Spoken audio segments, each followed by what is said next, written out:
This is a partner Thai massage sequence for help with the knees, actually. So if you have knee issues, then this is a good sequence to receive. I'm also going to feature some modifications if you're the one giving and you also have knee issues. All right. This also happens to be a recap video for the partner Thai massage workshop I did a week ago. What's this cat's name again? Mister. This is Mr. as well, so he'll be featuring in our video. So this is a recap video. It's good if you have knee issues.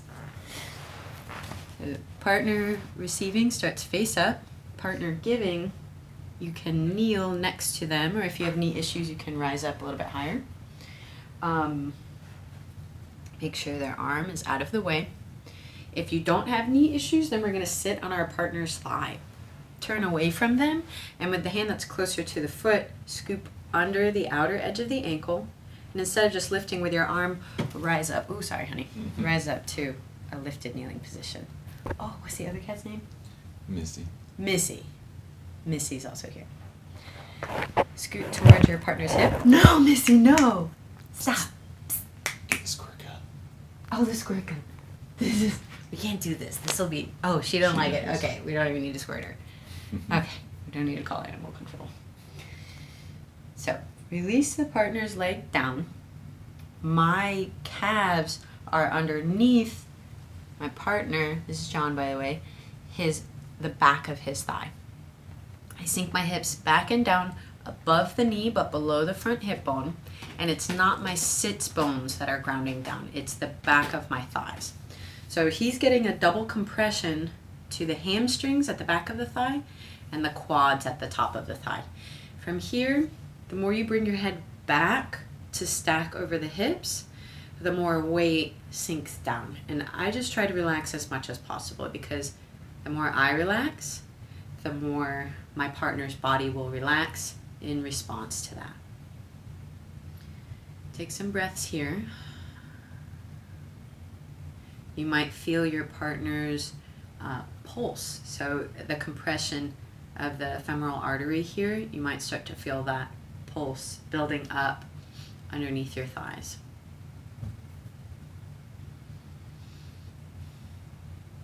You can hold that for about 30 seconds. This is called, well, it's a misnomer, but it's called a blood stop in the Thai massage tradition. And then can rise up. So lifting the hips, blood flow restores normally. Next, I'm going to bring my hand just underneath my partner's front hip bone. So sleepy hand, I've heard it called. Palm down. I'm going to lean my hip onto the hand. So I'm leaning at a diagonal angle. My middle of my belly is directed right toward the hand. The hand's not pushing. I'm just sinking my weight down. Is that pressure okay? The rectus femoris, the middle quad, attaches to this front hip bone. We're also hitting a few other muscular structures, some tendons that thread here or attach nearby. All right. 3 compression points here. So I'm going to lift up, reposition my hand, a spot that I think needs it, so a spot that's dense. And then I lock and I sink, and you sink down like an elevator, nice and slow. Sleepy hand senses the muscles unwinding, and the strength comes from just my body weight. I'm relaxing here too. One more compression, lift up, reposition, lock, and then sink down. Take some slow breaths. You can always check in with your partner to see if the pressure's okay, if the spot's okay. They can give you feedback and let you know if a little bit to the left or the right or up or down is called for.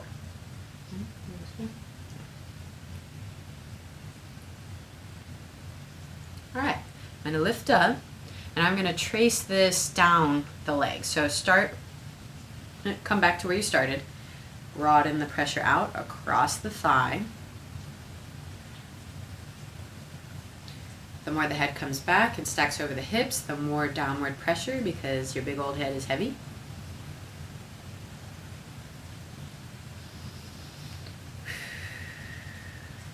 and try to sense if the muscles are kind of melting and unwinding underneath your seat.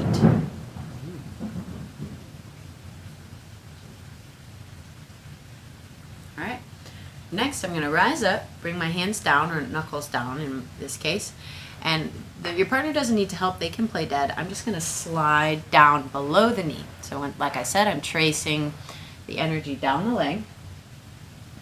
I'm right below the knee, and the back of both of my calves are parallel underneath. So it's like a perpendicular compression. So this would be his calf, and this would be my calf, and I'm going to sink down.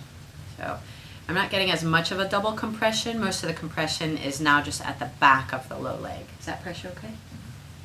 People's calves tend to be really sensitive. So if you're using this technique, with your hands forward and your head forward is less pressure. With your hands back and your head back, it's more pressure. Okay? All right.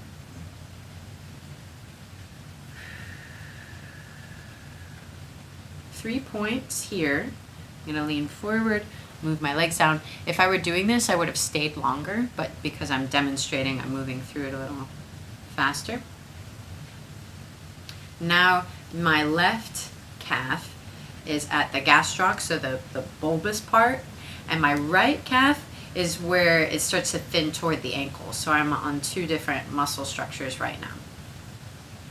Hands forward, lean forward, move down last spot. Now I'm only on the soleus, so where the calf thins out toward the ankle. My right side is at his Achilles tendon. My left side is right where the gastrocnemius ends. I'm going to rock back. Is this okay? Yeah, sometimes this is sensitive, so be sure to check in. Now I'm going to manually mobilize his foot. So heel of hand comes to the top of the toe knuckles. I curl them down and forward. And now fingers come to the ball of the foot. I'm going to lean toward his hips as I flex his toes toward his face. All right?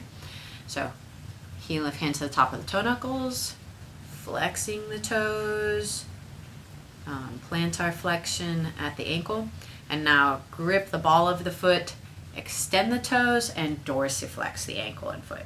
Okay? One more time. Curl them down and flex them forward. Hey, Missy. Psst. Oh, yes, we're good. All right. To come out of this, lean forward and then push your partner's low leg off your legs behind you. Crawl forward, turn around, and give the leg a little bit of a jostle up and down. The modification for this is if you can't bend your knees a whole lot, then you're going to come into this kind of a zigzag position. And you're only going to lean one hip, kind of like side saddle, right, onto your partner's thigh. So the hands will stay down. It won't be the same double compression, but you'll still get the compression at the top of the thigh. So simply shimmy down, make sure you're not on the knee. And you can wait at each of these points about 30 seconds. Yeah. And there's about 3 points that you can compress. Okay. After you do that, then you simply rise up and jostle the outer thigh. Okay, so that's if you have knee issues.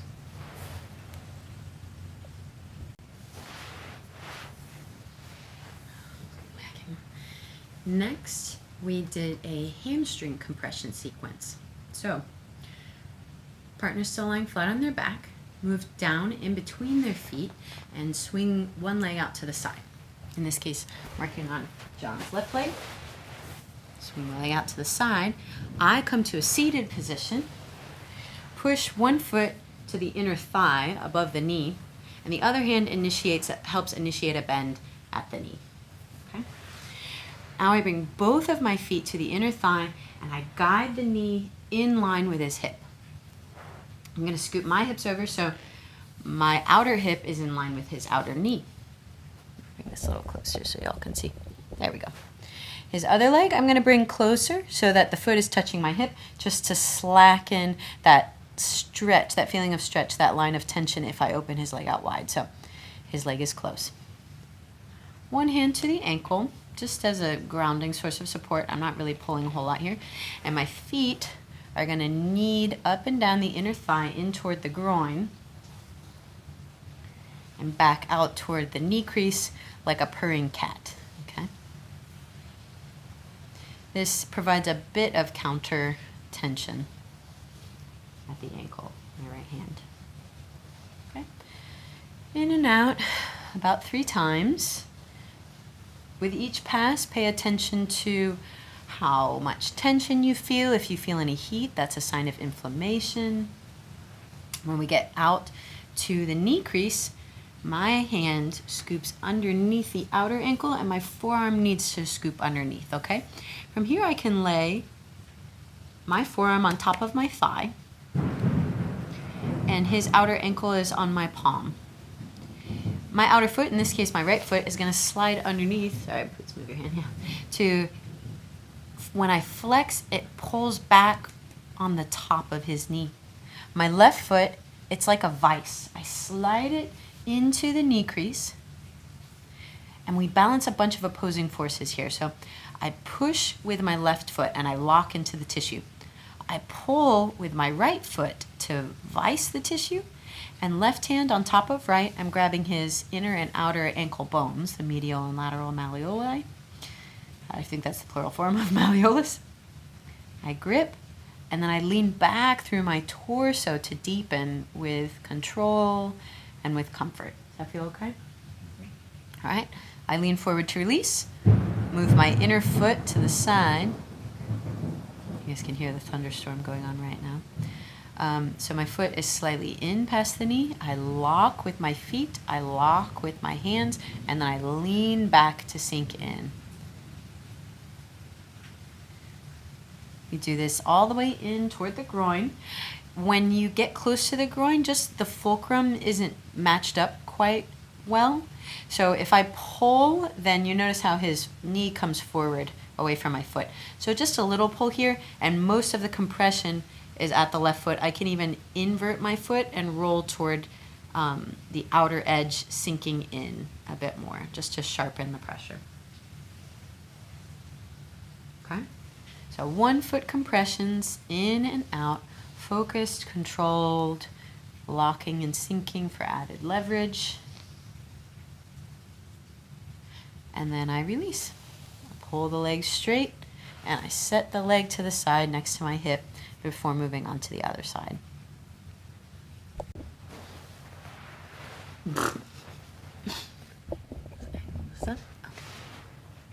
Last but not least, we did compressions of the outer leg, also with our feet. So all of these together amount to releasing the muscles on the top of the thigh, releasing the muscles of the calf, and then hamstrings, which we just did with the knee turn out to the side, and now the lateral leg, which is a lot of IT bend. Sometimes the muscles of the quad get stuck to this lateral connective tissue on the outside of the thigh. So what we're about to do helps release any adhesion between that big band of connective tissue and the quads on the top of the thigh. Partner's hand moves out to the side. Make sure their legs are parallel. And I'm going to sit so that my feet touch the outer thigh, above the knee and below this outer hip bone. Same thing like a purring cat. My hands are posted up behind me just to help support me here. And my feet compress up toward the outer hip. You can even go above the outer hip bone and turn the foot out to the side to push into the outer glute. But mostly we're at the outer thigh here. 1 to 3 passes with both feet, and then for added leverage and strength, I slide the foot that's closer to his knee, in this case my left foot, slides underneath, and it just kind of rests there a little bit. It will pull back, the toes will pull back to vice, but most of what happens here is happening at this outer foot. And I need to start at the lower border and roll the thigh in. So his kneecap's pointing up or in, And now I compress here. I can even lean forward and with a hand, if I'm flexible enough, and pull at the inner thigh for added strength and compression. What we don't want to do is his knee still kind of pointing out to the side, compress straight in like that. I'm getting more quad that way. I need to flex my toes, roll the thigh in, my heel stays down the whole time, and you can feel when the quad kind of thunks to the side or rolls in, and then you can again reach forward with your hand if you want to and add that extra compression. This is often quite sensitive, so be mindful, be kind, and ask your partner if it's okay. You can always lessen the intensity. So I roll out, footprint goes up. This is fun, huh? All right, so his quad's here, his IT band's here. I had to turn my toe out to the side a little bit. Toes push with the right foot, pull with the left, maybe add a little bit more. It's kind of stuck here. So when you do a few passes, sometimes lower, it's less stuck. Like I can feel the quads shifting to the side right there and right there, but not higher. Like here's where things get really sticky on John's left outer thigh. But sometimes with a few passes, those adhesions break up, and that range of motion, or that the ability for the quads and the IT band to slide and glide on one another instead of being stuck is really good. It helps you move your whole leg and hip better. Oh boy. All right. Ooh. Breathe. Decide what's a good level of intensity for your partner and just stay there and allow their body to let go and unwind. Because if it's too intense, their body's going to guard. It's not going to let go. And if it's boring, if it's not dynamic, then same. It's just not really stimulating change in the tissue. All right. So after that, we slide the bottom leg, the bottom foot out, and we close how we opened, or as one of my teachers says, make nice to the tissue. Give a little roll, give a little jostle. And that's all we did for the workshop. That's just a quick 3 pose sequence you can do to help your partner if they have knee issues. So thanks for watching.